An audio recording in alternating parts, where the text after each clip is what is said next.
Hi hello welcome to మగ్వా channel.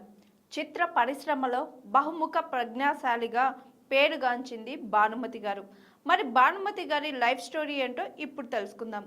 చిత్ర పరిశ్రమలో కేవలం నటిగానే కాకుండా నిర్మాత, దర్శకురాలుగా, స్టూడియో అధినేత్రి, రచయిత్రి, గాయని వంటి అన్ని రంగాల్లో రాణించి తనకంటూ ఒక ప్రత్యేక గుర్తింపు సాధించింది భానుమతి రామకృష్ణ గారు.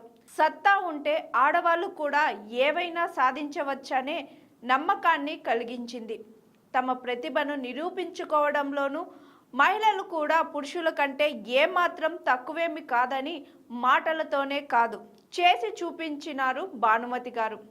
తాను నటించిన ఎన్నో చిత్రాల్లో హీరోలతో పాటు సమానంగా అన్ని సన్నివేశాల్లోనూ నటించారు భానుమతి గారు. అన్ని కళలు తెలిసిన ఓ ధీర వనితగా పేరు సాధించారు. ఈమె 1925వ సంవత్సరంలోని సెప్టెంబర్లో ప్రకాశం జిల్లా ఒంగోలులో భానుమతి గారు జన్మించారు. ఆమె తండ్రి పేరు బొమ్మిరాజు వెంకట సుబ్బయ్య. ఆయన శాస్త్రీయ సంగీత ప్రియుడు, గోప్ కళా విశ్వశారదుడు కూడా. తన తండ్రి వద్ద నుంచే భానుమతి గారు కూడా సంగీతాన్ని అభ్యసించింది. అనేక కట్టుబాటులు గల కుటుంబంలో పెరిగినప్పటికీ ఆమె తన 13వ ఏటలోనే 1939లో విడుదలైన వర విక్రయం అనే సినిమాలో నటించింది. అయితే ఈ సినిమా నిర్మాణ సమయంలో తన కుమార్తెను తాకకూడదని ఆమె తండ్రి విధించిన షరతు నేపథ్యంలో అందుకు హీరో, నిర్మాతలు అలాగే ఒప్పుకున్నారట. ఆమె 1943 ఆగస్టు 8న తమిళ, తెలుగు చిత్ర నిర్మాత, డైరెక్టర్, ఎడిటర్ అయిన శ్రీ పిఎస్ రామకృష్ణను ప్రేమ వివాహం ఆడింది. వీరికి ఏకైక సంతానం భరణి.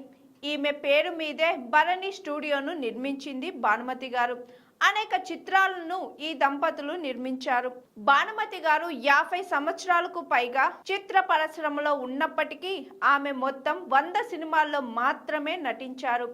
ఈమె నటించిన ముఖ్యమైన సినిమాల్లో మల్లీశ్వరి, మంగమ్మ గారి మనవడు వంటి ఆణిముత్యాలు ఎన్నో ఉన్నాయి. ఈమె కేవలం నటిగానే కాకుండా చిత్ర పరిశ్రమలోని అన్ని రంగాల్లో తన సత్తా చాటుకుని బహుముఖ ప్రజ్ఞాశాలిగా పేరుగాంచారు.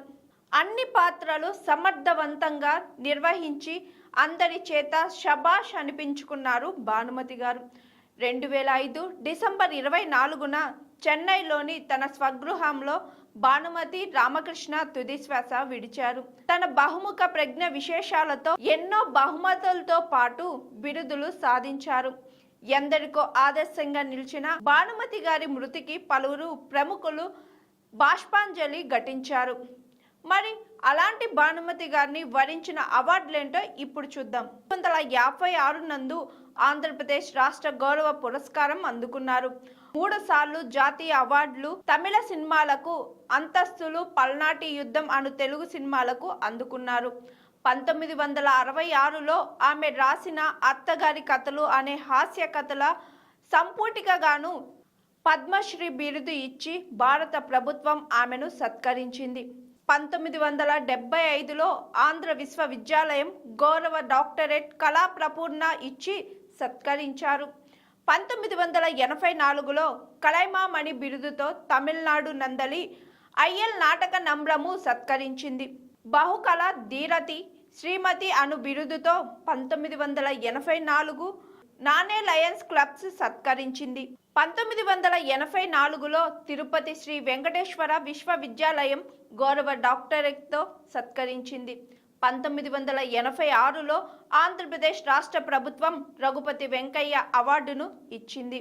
1986లో ఉత్తమ దర్శకురాలిగా అవార్డును ఆంధ్ర ప్రభుత్వం నుండి అందుకున్నారు. 2013లో భారత సినీ పరిశ్రమ 100 ఏళ్లు పూర్తి చేసుకున్న సందర్భంగా విడుదలైన 50 ప్రముఖ చలనచిత్ర కళాకారుల తపాల బిళ్లల్లో భానుమతికి స్థానం దక్కింది. చూశారు కదండి. ఇలాంటి ఇన్స్పిరేషన్ మగువుల గురించి తెలుసుకోవాలి అంటే మగువా ఛానల్ ని చూస్తూనే ఉండండి. నా పేరు N Satyavati. Please like, comment, share, subscribe GRTV. Hi, this is Swathi. Like చేయండి, షేర్ చేయండి, కమెంట్ చేయండి అండ్ సబ్స్క్రైబ్ చేయండి GRTV. Hi, this is Monica. Please like, share and subscribe GRTV.